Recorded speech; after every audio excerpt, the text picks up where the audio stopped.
Hi everyone, welcome back to my channel and thank you so much for joining me today. So today I'm going to be talking about concept-based mathematics and the 8-unit planning steps that we use.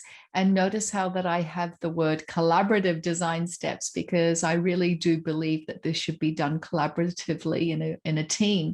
So if you're interested in hearing more about the 8-unit planning collaborative design steps to create a concept-based mathematics unit, then please keep on watching. Okay, so let me just make myself smaller, move myself out of the way. Step one is really to brainstorm the unit web. Now, a unit web actually is a graphic that reflects all of the conceptual understandings, the concepts, and the content of the actual unit. And you may specify the skills that you want to explicitly teach as well in that particular unit. And I always suggest that you start off by generating mathematical concepts on different post-it notes. So each mathematical concept is on a separate post-it note, generate all of them. And then you start moving all the post-it notes around to see whether they can fit into themes or strands.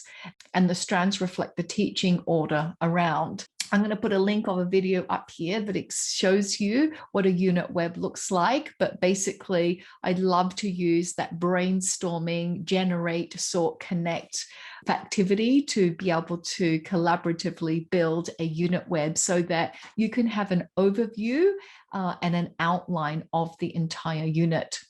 Okay, so the next step is that once we have the unit web, which will contain some topical generalizations, which are statements of conceptual understanding, you're going to then craft guiding questions for each of those topical generalizations, because we actually don't share those generalizations with our students. We want to pose questions so that students can then articulate, they can communicate the conceptual understanding in their own words based on the learning experiences that you've designed. And after the guiding questions, then we have to include the KUDs, which is what we want students to know, understand, and do. And that represents a 3-dimensional curriculum and instruction model where we include the understand dimension as well as the know and do. The know and do I want to add is the foundational element in any curriculum design. And we want to be able to use the know and do in order to help students to be able to understand. Now, following the UBD model as well, we then design our authentic performance assessment task. And that includes asking the what, why, and how to try and plan your authentic performance assessment task. And there are a lot of different templates that we can use, such as I've got down here RASP or GRASPs. There's also Scrap, which is pretty good. And as long as we have some kind of framework to be able to frame our authentic performance assessment task, there needs to be an audience somehow, there needs to be a role, there needs to be some kind of format. And also we need to identify the conceptual understandings that we want students to arrive at when they actually engage in the authentic performance assessment task.